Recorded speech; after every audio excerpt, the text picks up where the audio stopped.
శక్తి కొలది బ్రాహ్మణునకు దానమిచ్చి ఆ రోజంతా ఉపవాసము ఉండి సాయంకాలము శివాలయమునకు గాని విష్ణు ఆలయమునకు గాని వెళ్ళి దేవుణ్ణి పూజించి నక్షత్రమును దర్శించుకొని తర్వాత భోజనము చేయవలెను.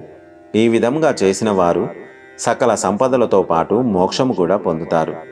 కార్తీక మాసములో శని త్రయోదశి వచ్చినచో ఆ వ్రతము ఆచరించినచో 100 రెట్ల అధిక ఫలము కలుగును.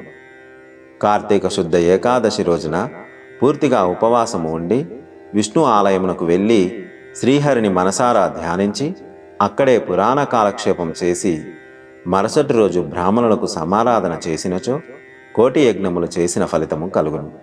ఈ విధంగా చేసిన వారికి సూర్యగ్రహణ సమయమున గంగానదిలో స్నానము చేసి 1,000,000 మంది బ్రాహ్మణులకు భోజన సమారాధన చేసినచో ఎంత పుణ్యము కలుగునో దానికంటే అధికముగా ఫలము కలుగును.